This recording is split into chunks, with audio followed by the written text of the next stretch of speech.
behind the days. You're incorrect. We're back. I'm Mel. Who? Mel. And I'm Luke. And this is Behind the Desk. Days. We didn't plan that. We didn't plan that correctly. No, we didn't. That's okay. We're back. We're cracking. We're doing it and having the best time. How's everybody doing? Great. That's good. I'm going to do this just like Dora the Explorer and like ask questions and then like wait for the audience response even though there's no one there. Okay. Cool. All right, what are we talking about today, Melly? Well, I think we should discuss. Oh, we were going to talk about just a real quick event. Yeah. Sierra Bogas. Yeah, what happened? So, we just were going to like weigh in NPR on this thing real quick. Because it does relate to one of our episodes, which was the diversity episode, which we claimed that we'd do a second one of, and that's also one of our most downloaded episodes, by the way. I remember like you're schooling me. Schooling you on I didn't behind the desk disagree. trivia. Our fans know. In Sweden.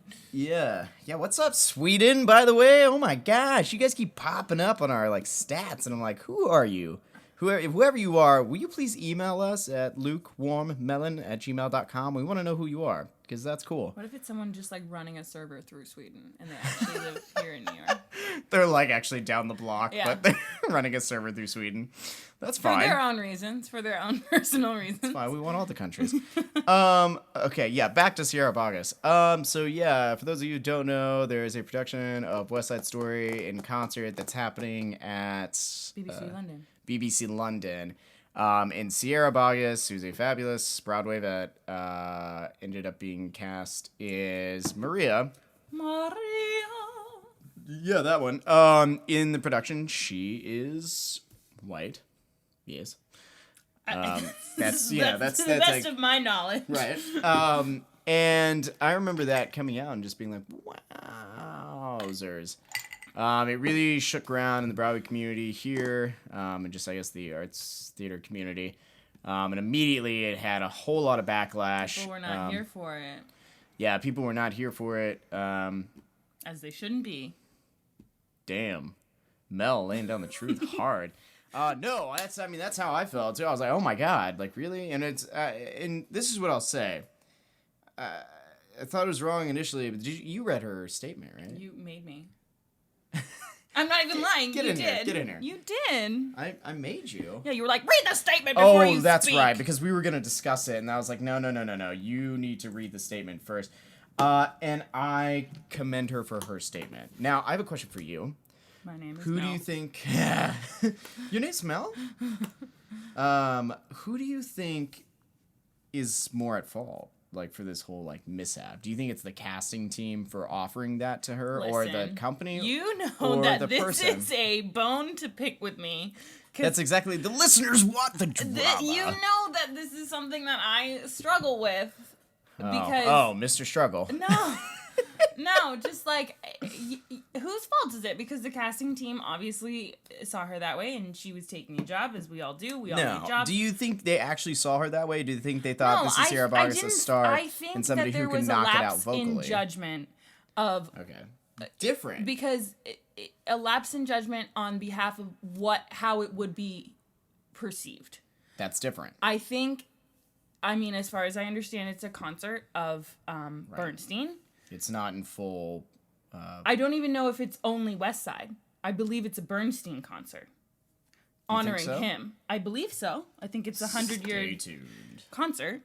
And they are doing excerpts from West Side Story, and her voice will be used as Maria. Gotcha. I think... I mean, I might be wrong. Maybe it's a West Side Story concert. I understood it to be. I'm checking in right now. And so what I have to say is that I think both of them were not thinking of how it would be perceived. They were thinking musically, and musically, a lot of people can sing that score. I think it might well, let me see, Maria and the Concert, which is part of the annual Palm series. Yeah. No, I think it's a part of a series that does more stuff, but I think... Okay, either way, I think everyone didn't realize the backlash, which in and of itself is a problem. Right. You know, because you think voice first and who can sing it, and it's a beautiful score, and everyone wants to sing that score. It's a great score to sing. It's a wonderful thing to have on a resume. But I think it goes back to the point of there's a lot of wonderful things to sing. And for those stories that are very specific to cultures, we should honor those cultures as much as possible. I agree. I have like kind of an interesting thing to bring up. Have you ever seen the West Side Story like making of documentary? Actually, you know what? It might be an anniversary concert making of doc. I don't know. Well, I can't remember which one it is, but they do a concert recording situation. Actually, I don't even know if it's a concert. I think it's just a cast recording. And I think it's an anniversary thing, but the Tony is actually like Puerto Rican. And the reason I remember this is because the singer in particular, was a really amazing, phenomenal singer. But he had an accent like as Tony, and like Steven Sondheim like had a whole to do with him because he was having a really hard time with like some of the rhythms and the music, and there was a lot of arguing. So anyway, it's stuck in my brain. But I think that's really interesting too. And this was like 15 years ago or something like that when that happened at least. But they cast this Puerto Rican guy. I'm not positive he's Puerto Rican. It was definitely of Latin descent to be Tony in this recording. Anyway, I feel like it's relevant to this conversation. It's like a flip side to the coin, different day, different age, and I don't know. I just think that was interesting as well. I did like her statement. I think it was a great statement. Yes. I think it hit all the things that it needed to hit. I'm glad that it's changed. Yeah. I'm sure Sierra's career will still be magical and wonderful. And yeah. she can still No, I thought it was very well crafted. I thought she did a beautiful job of like doing her best to correct I wish it didn't even have to happen though. But the past is in the past. Hashtag past is in the past. We can only go forward. We can't go back. So like we're back to the future? Yeah. Yeah, we're back to the future. And Marty! No. All no. right. No. What? Cut off. You're cut off. Chucking a tall boy. Get out of here. Cool. All right, cool. So we weighed in on that. We did it. We did the thing. We weighed in. All right, what so sibling rivalries. Oh. Wow. This might be a different podcast. That's not it. We are talking about healthy competition. Between competition. Acquaintances, Lovers. friends, lovers, mentors, strangers, teachers, bosses, peers. I just really wanted to say that apparently. Peers, I yelled docks, oceans. We're talking about healthy competition because it is something that is we all deal with in the industry. Prevalent in our world today and every day. Run for office on that platform. Prevalent today. Yes, I do. You know, I'm not running for office. You don't know. Luke and I are talking about this because we are supportive of each other in some things, other things, not so much. Well, there's judgment. Doesn't mean we don't support each other. There's judgment. You can do whatever you want. I'm just going to state my opinion really loudly. Yes. As we constantly say, stop yelling at me. I didn't. You're constantly yelling. Nah. So we're talking about.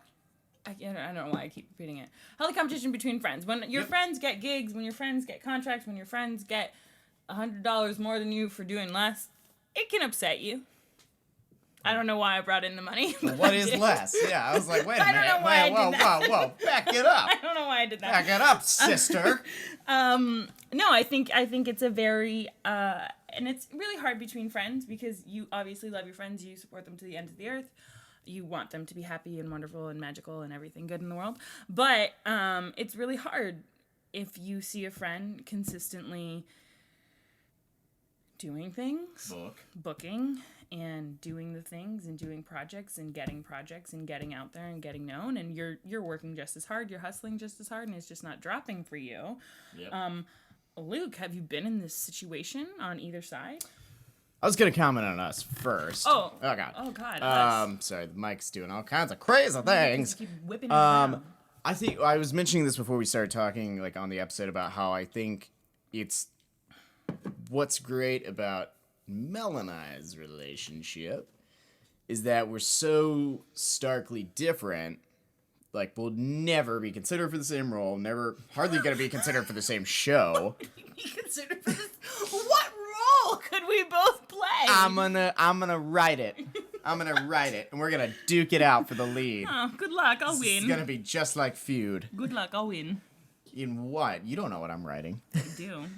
I'll win every time. I'm gonna write it as contemporary pop rock, and then we'll try out the best hit chest high A's boy. better than you.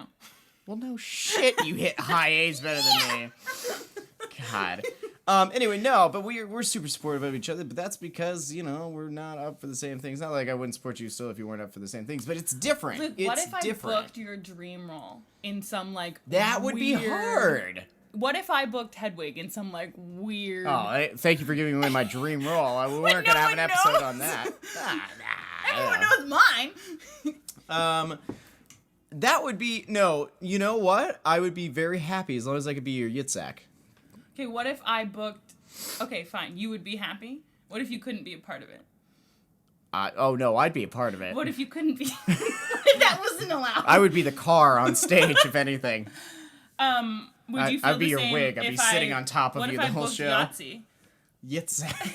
It's not Yahtzee. I don't know her name. Yitzhak. What if I booked her with that would be really a different cool. Hedwig?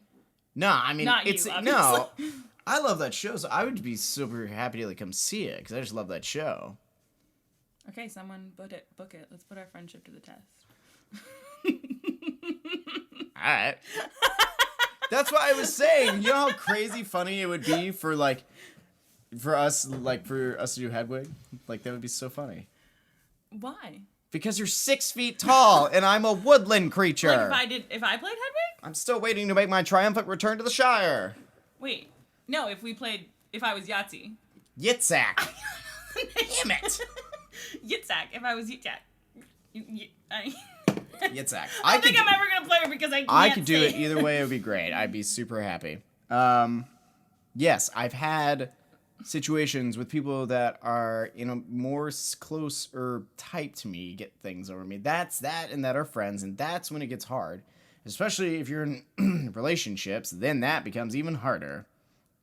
Hashtag showmances. Hashtag romances. Hashtag bromances. Hashtag bromances. All the bromance, romance, showmance. No, because that gets really hard, because then how do you not compare yourself to, what they're doing? So do you, would you call someone out on it?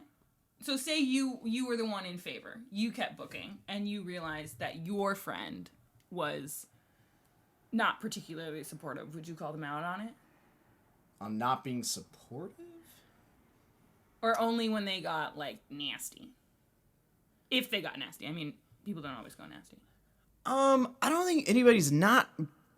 I'm sorry, I don't think anybody's gotten, nasty about things. I think, yes, I've called out people for not being supportive. Yes. This is the weirdest answer. Why couldn't you have just said yes? Because I've called out a partner for not being supportive. I always support you. I am your podcast Not partner. you. This isn't about our civil union, okay? Okay. I think it's... No, I don't. I haven't personally, not that I can remember, I've had a thing with a friend that I can say that was, bad. Oh, you have such great friends. Nah, I'm just a bad listener. They're just yelling insults at you, and you're just like, wow! And I'm like, wow, what's happening? Hooey cheese. I think it's extremely hard. Extremely hard. Sorry. She's broken. I think it's extremely hard. I think it's You were cut off. extremely hard to see people. You know what? This is what I'll say. Take your time. It's very important to have confidence in this industry. Yes. And that confidence sometimes is just blind confidence. And I think the hardest part of competition and healthy competition is when you see someone doing well, when you either know you could do it just as well, or feel you could do it better. Or better, yeah. I think that is the hardest part. I think it's a game with yourself. I mean, I wouldn't go around saying, I think I can do that better than you. But I think that is when it gets really disheartening to know that you could be doing that. And depending on your view of competition, can either inspire you to hustle harder or can really make you very sad and uninspired to do anything. And I don't think that's an ego trip so much as like just knowing, and then it goes to like the luck of the business. Like someone was just in the right place at the right time, or sent an email at the right time, or like hit someone right before a lunch break versus after a lunch break, or like whatever those little tips and tricks that people think they have are. I think that's really hard. I think it's a game you can play with yourself and with a few trusted individuals in your support circle that are not competitors to you, regardless of type. Yeah. Just like super supportive friends, whether they be in theater or not, but like just the people you go to when you want to vent those frustrations without wanting to seem egotistical. Does that make sense? I feel like I took a really weird... No. You're good. You're good. I'm gonna jump in. I feel like when I first graduated uni, as you would say in Canada. Don't call it uni, but okay. London, or how they say it in there. They say it like that. No, I remember having many a conversation with one of my good friends about how one particular friend was like leaping ahead of us, and that was like really hard for us to like get a hold of. And it wasn't just like one friend, it'd be people here or there, even what he was doing, what I was doing. And we constantly felt that sense of competition. And like, we talked about battling that thing all the time about like, oh God, I want to be supportive, but I'm so jealous like of that situation. But the further we get out from like being around, I think the peers that you had the same education with and that you kind of like grew up with, like now we meet new friends, and I'm finding more and more that I'm not the same types as so many of my friends. They're in like completely different niche skills that they have. So I don't find it as like, I find myself less and less comparing myself to like other friends and peers. Because I just feel like we're booking different things that we're right for. Do you think competition is healthy? Do you think those thoughts are healthy for you as an artist? I don't think competition's the way to look at it. I think get that goddamn game off of your phone. Oh God, Nana's gonna hate that I said that. No, I don't. I think the competition is already there with the people. I know. I don't know what I'm trying to say, but no, I don't think it's a good thing. You've never seen one of your friends, whether it's something you were good at or not, you've never seen one of your friends do something and that didn't inspire you to work harder? Well, you read 19 books in like 13 days, and so it's inspired me to read, so. Has nothing to do with what we're talking about. Yes. Also, like. No, that totally inspires me, yeah, of course. Well, then it's healthy. But that's not competition. I don't look at that as competition. I do. Okay, well, I don't. Competition does have a negative... You're wrong. Competition has a negative connotation, and it doesn't have to. Competition doesn't have to be negative. Competition can challenge you, but competition does not mean... It's not a race, There doesn't have to be a winner. There can just be a challenge. Yeah, but it's not a challenge to me. It's just life. Life is a challenge for you. No, okay.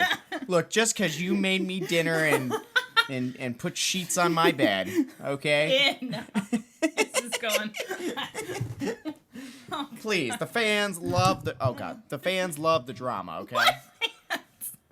We have fans in Sweden, they're listening. No, I don't like that term, but if you like that term, you do you. I'm so selfishly about myself and what I do. Loud. Disagree with And because I'm trying to shout over top of you. I'm not talking. I think I do me really hard, and you should do you really hard. And stop worrying about what other people do. And if other people do stuff that you're like, damn, I want to be doing that, then fucking do it. Yeah, and let that motivate you. But I'm not about like, then I'm trying to compete with them. No, like, but I don't think it's competition. It's not like going after what they have and taking it from them. Yeah, come at me, take this. Competing with, it's like healthy competition within yourself to also attain that level. That's how I look at healthy competition. Ain't no competition in life. That's a lie. It's like literally a lie. Nah, you do you, I do me. I feel like I want to push you off a cliff right now. Find him. What? Find him. Find this cliff. I had another thought. Oh, I do have a thought about. It's not a competition. It's just something that came to me per se. Good. And we were talking about supporting. We were talking about supporting friends, supporting acquaintances, blah blah blah blah. We support a lot of people. Do you believe in blind support, or do you? I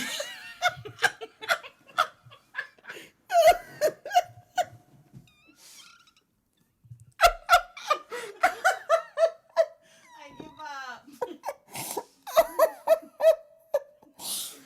No, Mel.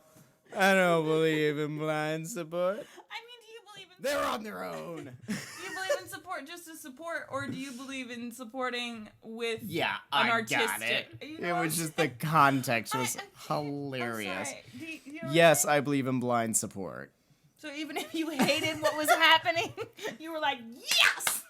I'm not saying I was like, yes, at the time, but as things go on, yes. Yeah, totally. Yeah. I want everybody to succeed. I want to succeed too. Those are just my eyes. No, I mean, I want everybody to succeed and to do the things, but yeah. I don't know. Great. Be chill, man. Be more chill. God. You're welcome. Just love each other or whatever. That's gross. I mean, yeah. I mean, like, if everybody was doing enough. good I've had enough. and I wasn't, We had 21 minutes yet. we're at 23. Okay, so Because I'm sick of this guy. I'm not a Pabst Blue Ribbon, okay? I'm sick of this guy. So let's. All right, fine. Apparently that's all we've got. It's healthy competition. Healthy competition. Do you like it? Do you not? I don't know. Does it inspire you? Does it depress you? perspire you? Does it compress you? Do you just not care at all and love everyone and all of God's creatures? I'm like the Snow White of You're white. auditions. Everybody kill it. Not. No, you're All the not. animals come in and sing a song. Today I had an audition. You went, so how you feeling? You gonna do it? You gonna fuck up? That's literally what you said. I did not say, are you going to fuck up? You did. No. Yeah. No. Yeah. You couldn't get a rhythm right. And then It stressed me out. 2 hours before a show, you went, yeah, you shouldn't do that. Is that blind support, sir? Yes, because it was. No, it wasn't. It was healthy critique. Blind support would have been just shut up and just let me wail. Is that what blind support is? Yes. Okay, well, so that just about wraps it up for this episode of Behind the Desk. By the way, we have a cabaret coming in July. We do? I did not sign a contract. Yes, we do. It's going to be a live episode of Behind the Desk that will also feature music, conversation, comedy. I have to support the comedy, I'm guessing. Oh, okay. Our fans in Sweden would disagree. It's going to be like... reviews have come back that I am hilarious. How many reviews have we gotten? I don't know, I got a live one last night. What? A live review from one of our listeners. Really? Yeah. Oh. Never mind. This has been Behind the Desk. It's going to be like a Babs and Hedwig type show, and it's going to be really fun. So if you're in New York, come let us know. You're not playing Yahtzee. Gotta get out of here. lukewarmmelon@gmail.com, and on the Facebooks and the YouTubes and the Instagrams. Oh, and we're on Spotify, and it's really cool. If you have a chance to rate us 5 stars and write a review, that does great things for us because it helps us, get discovered by other people. All right. Any last words, Mel? You're Luke, and I'm Mel. Good night. Behind the Desk. So sweet. We're not out yet. Oh, my bad.